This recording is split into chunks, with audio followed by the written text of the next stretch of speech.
Talk about Nigerians in the diaspora and economic activities there. Unemployment in the UK has reached the highest level for more than 4 years as the second wave of the coronavirus pandemic and tougher lockdown measures place more pressure on businesses and workers. The Office for National Statistics said the unemployment rate rose to 5% in 3 months to the end of November, representing more than 1.7 million people, from 4.9% in 3 months to the end of October, reaching its highest level since August of 2016. Unemployment was 4% in February before the pandemic stuck. So is there a pass-through effect of UK unemployment on the Nigerians in the diaspora in the UK? Joining us to discuss further is Damilola Akinbami, Head of Research at Financial Derivatives Company Limited. Dami, good morning to you. Thanks for joining us. So can you see the UK's economic woes represented by the metrics like unemployment affecting FX remittances coming to Nigeria from Nigerians over there in the diaspora? Good morning, Rotus. Thank you for having me. And yes, the unemployment rate, the sharp increase to 5% in the UK would definitely affect Nigeria's remittance flows. The UK is one of the largest sources of remittances, especially to African economies. And Nigeria, at least as of 2018, was the second largest recipient of remittances from the UK. So definitely, the fact that the unemployment rate in the UK has increased, it's just a reflection of a slowdown in economic and business activities in the country. And this is definitely going to affect the volume of remittance flows into Nigeria. And definitely that would also affect our external reserves because diaspora remittances contribute to one of the sources of forex into the Nigerian economy. All right. Now, as you've already mentioned here, UK and Nigeria, they've got close ties in terms of, relations, diplomatic relations. This is manifested in bilateral trade between both countries. Do you see that, I guess, also being impacted?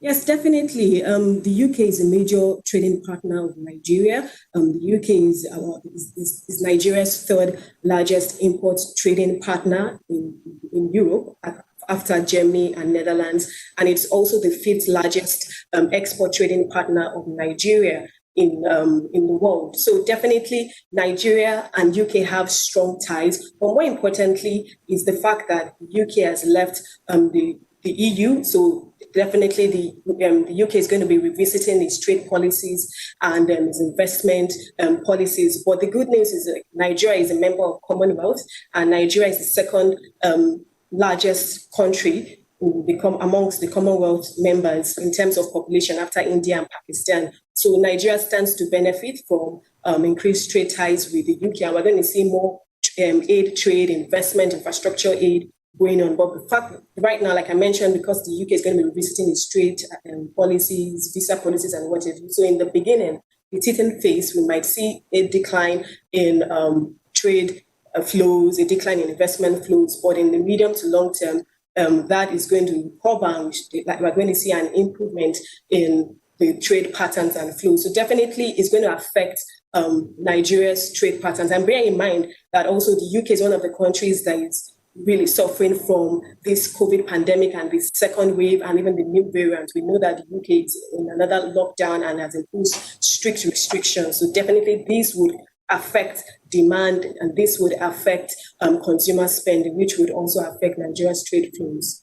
Yes, thank you for that. 100,000 people dead in the UK, and it's really tough times over there with the pandemic. Since we're discussing bilateral trade, how would you characterize Nigeria's exports in recent times?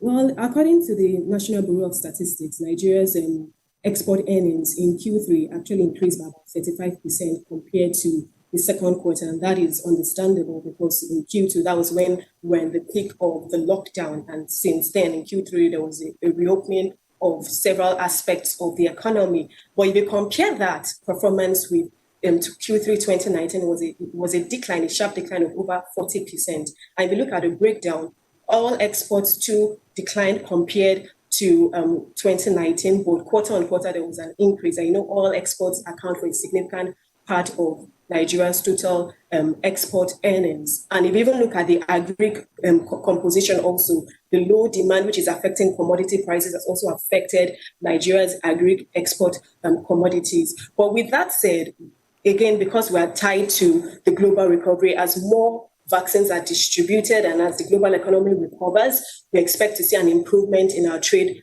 flows. The World Bank is projecting a global economic recovery of about 4% this year.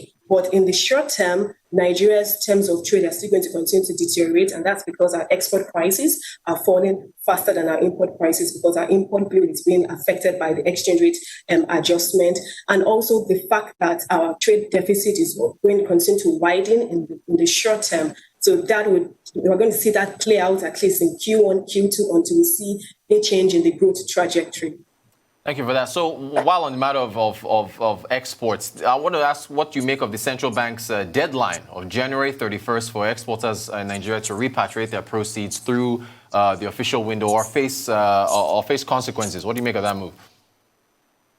I think the CBN is trying to boost liquidity at the I&E window. If you look at total turnover or the average turnover so far, January 2021, it's down 77% to about $60 million compared to last year, January 2020's average, which was about $268 million. So that's just an indication of how sharply lower turnover has fallen. And obviously, we know because of what is happening in the pandemic, the COVID pandemic affecting remittances, affecting oil prices. So the CBN basically is trying to shift transactions to the I&E window by ensuring that exporters repatriate their funds at this window. And by so doing, if you can boost liquidity, you see more transactions being carried out at the I&E window, and you therefore bridge the gap between the power market rate and the investor and exporter window rates. All right, girl. Speaking of bridging gaps, you think the issue would not exist if we had unified exchange rates?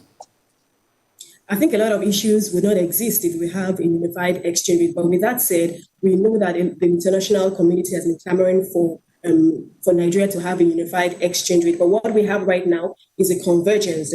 Convergence is not the same thing as a unified exchange rate. But I think the CBN is on that path, and we most likely might see a unified exchange or have a unified exchange rate, maybe not 2021, but maybe in the next 2 to 3 years. And what that would mean is that it would reduce, obviously, arbitrage activities and all these issues about exporters repatriating or not would be addressed. So I think it's something that the CBN is strongly considering because a lot of international loan agreements have been tied to that. So it's something the CBN is considering, and we see it down the line. Excellent. Okay, since we're on the matter of FX, the circular that the central bank released, I think it was last Friday, to the international money transfer operators, telling them that they need to make sure that what the diaspora remittances that come in must be in foreign exchange cash or transfers to domiciliary accounts. What do you make of that move?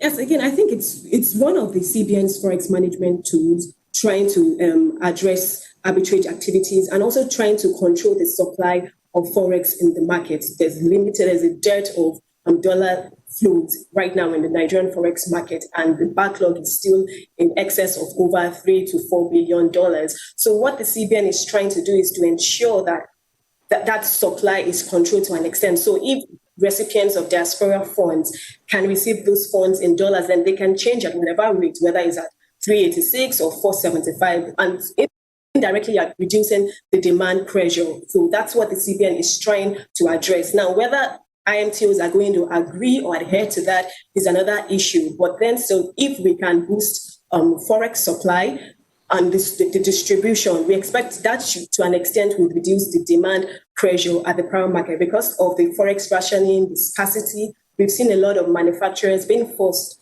to source for their dollars outside the I&E window. So that's why we're seeing increased pressure at the power market. Right now, the rate at the power market is between 475 to 480, and that will continue as long as we have that illiquidity issue in the forex market. All right. Damilola Akinbami, Head of Research at Financial Derivatives Company Limited. Thank you so much for joining us to talk about these pressing issues. We appreciate your insights.